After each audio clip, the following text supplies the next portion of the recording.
Hi guys, so welcome to another video, and in today's lesson we're going to be looking at grade 12 analytical geometry, and we're going to be dealing with circles.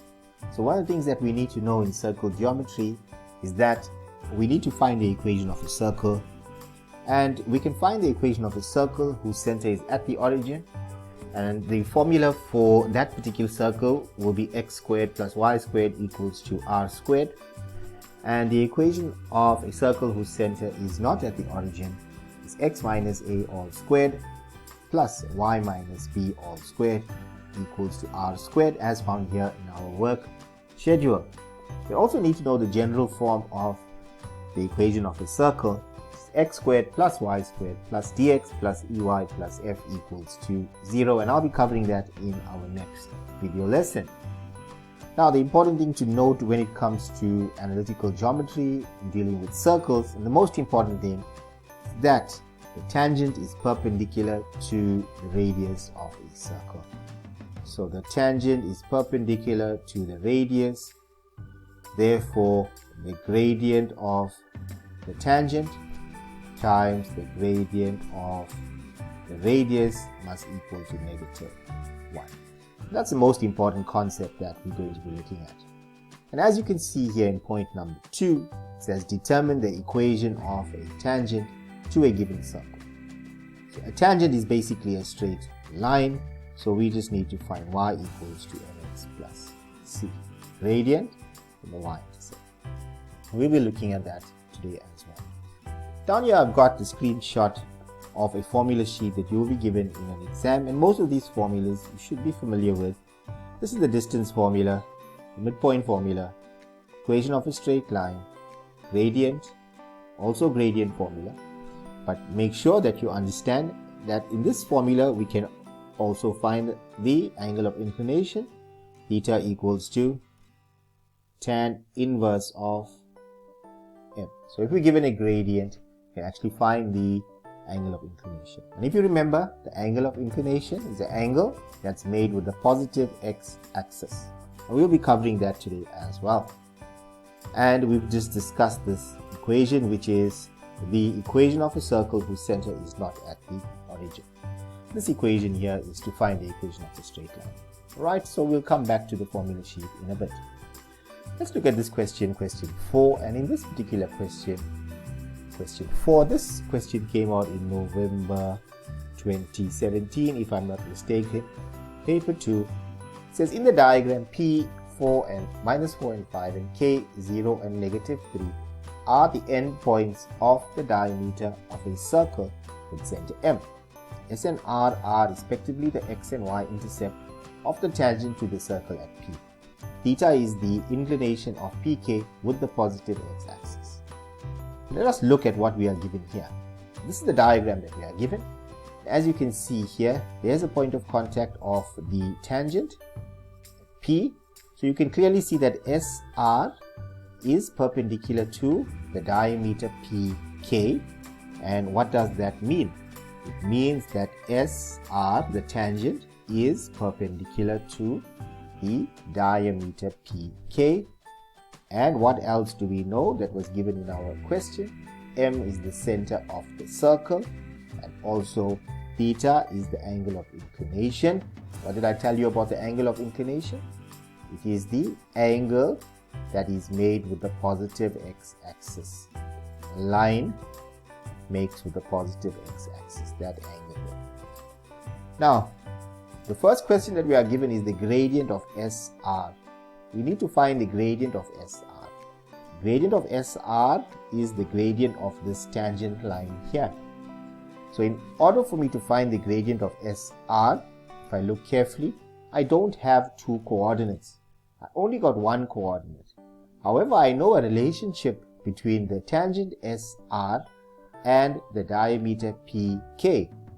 Now I can find the gradient of PK using the gradient formula because two coordinates are given to me. So if I go back to my formula sheet, and I can now use my gradient formula to find the gradient of PK, and if I find the gradient of PK then I will know the gradient of SR, because the product of the gradients SR and PK must equal to -1. So let us find the gradient of PK. So 4.1.1, the gradient of PK equals to, the formula is y2 minus y1 all over x2 minus x1. And let us substitute. So we're going to get 5 minus 3, which will give us 5 plus 3, all over x2 minus x1, and that will be -4 minus 0, and 5 plus 3 is 8, all over -4 minus 0 is -4, 8 over -4 is -2. So learners, that is the gradient of PK, but we are asked to find the gradient of SR. So what relationship do they have? The lines are perpendicular, therefore the product of the gradients equal to -1. So therefore now we can conclude that the gradient of SR must equal to half, because the tangent is perpendicular to the radius. And a quick check, half times -2 is equal to -1. Okay, so the gradient of the tangent times the gradient of the radius must equal to -1. That's very, very important for us to know. Let's look at the next question. So the first question is now done, 4.1.1. The next question, they want us to find the equation of SR in the form y equals to mx plus c. Now, how do we find the equation of a straight line? So the equation of SR in the form y equals to mx plus c. So we just need to find this y-intercept. So we know that the gradient of this line, m, is equal to half, and that is from 4.1.1.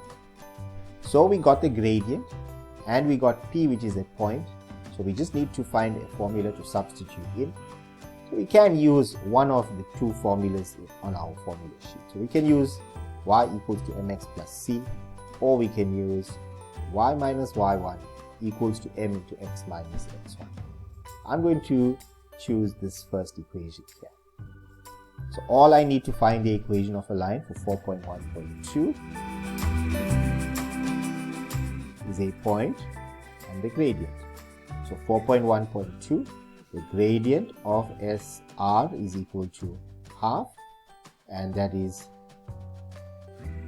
from 4.1.1, and the point that is given, so at P, let's go look at that, it's -4 and 5, at P -4 and 5, we're going to substitute into y equals to mx plus c. My y value is 5, my gradient is half, x is -4 plus c. 5, half times -4 is -2 plus c. Therefore, c is going to equal to 7. Therefore, the equation of the line is y equals to half x plus 7. And that's the answer.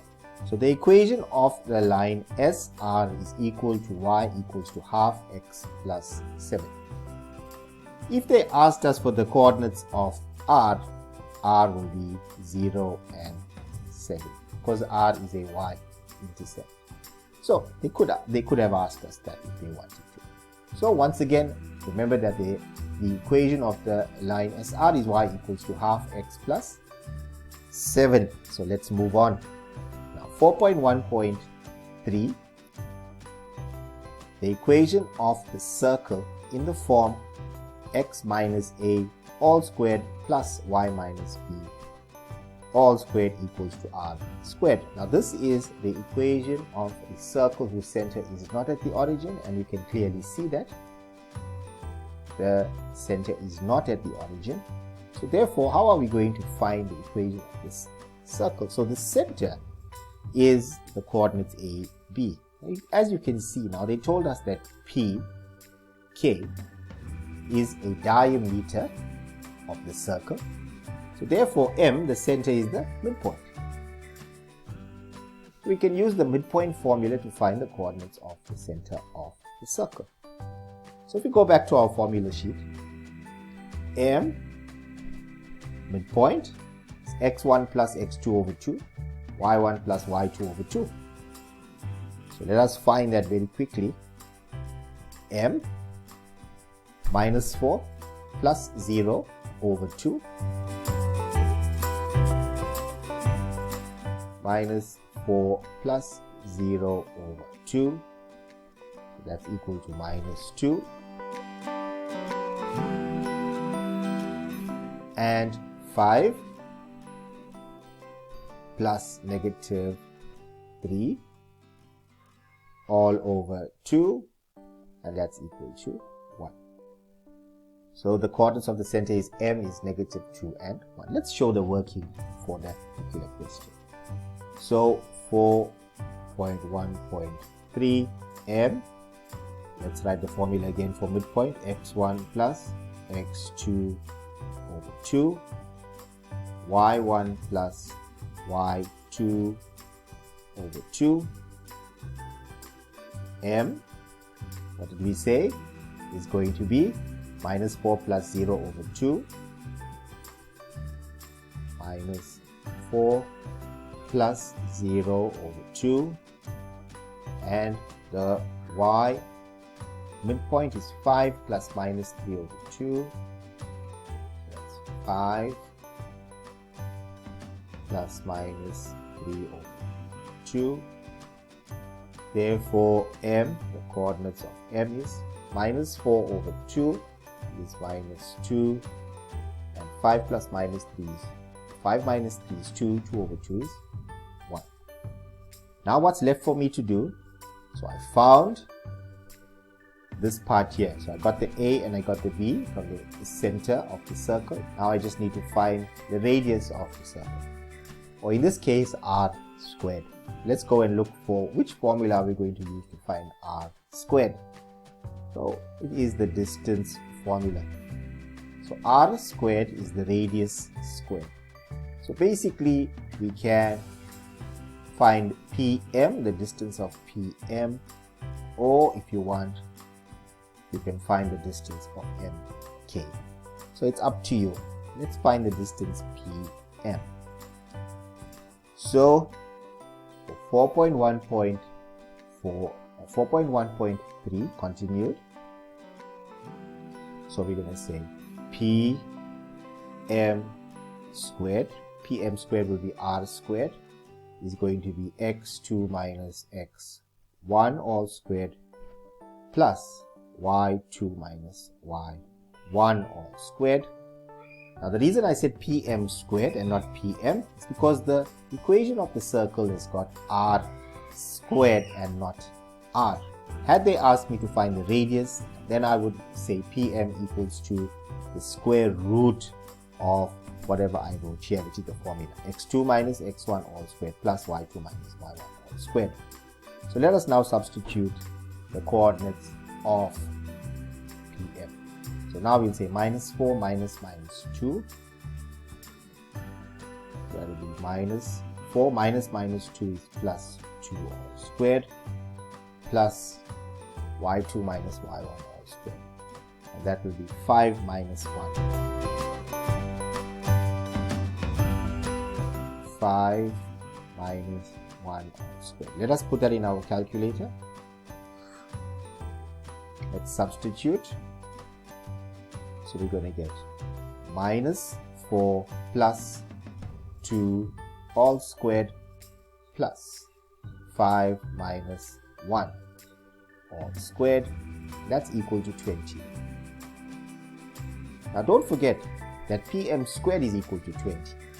Had they wanted us to find the radius R, we would have to find the square root of 20. But we'll leave it as PM squared, so therefore R squared is equal to 20. So substituting into our equation, we now know the coordinates of the center, so it will be x. So we're going to change the sign, so it will be x plus 2 all squared plus y minus 1 all squared equals to 20. And learners, that is our solution. That is the equation of the circle. X plus 2 all squared plus y minus 1 all squared equals to 20. Let us look at the next question. So in the next question, they want us to find the size of PKR. So the size of PKR, let's look at that. So PKR, PKR. So they want me to find this angle here. So I need to find this little angle here. So let us just make our diagram a little bit neater so we can see what's going on here. All right. So as you can see, they want me to find this particular angle here. Now theta, if I look at this, so what is this here? This is the y-axis because that's the origin there. So that means that angle there is 90 degrees. So if I find theta, and remember theta will be an obtuse angle, if I subtract 90 degrees, I'll be able to find this particular angle, and that would be from my knowledge of triangles.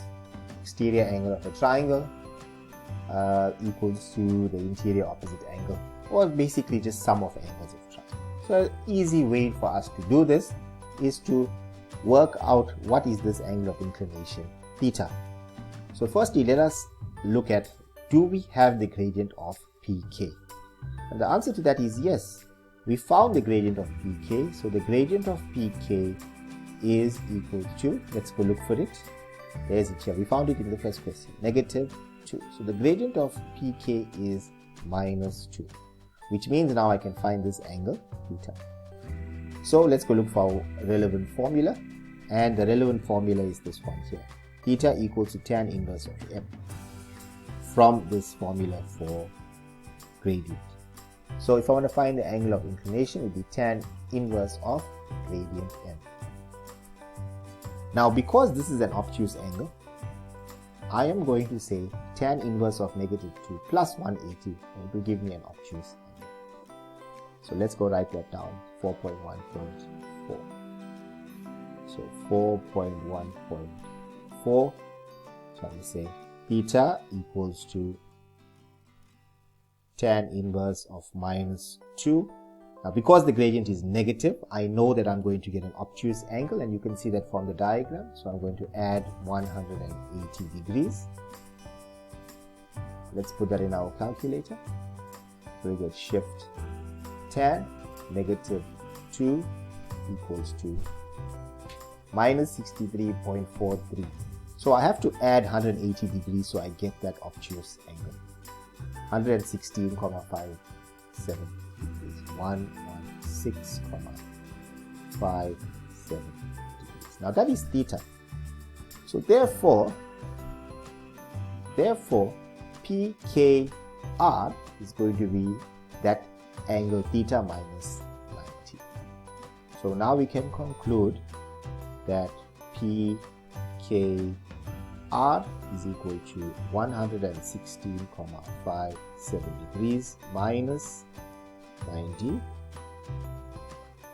minus 90 degrees, that's 26,57 degrees. 26,57 degrees. And that's my answer for PKR. Now let's go and look at the last question in this video, which is the equation of the tangent to the circle at K in the form y equals to mx plus c. So the equation of the tangent at K. Now as you can see, the equation of the tangent at K would be a line which looks like this.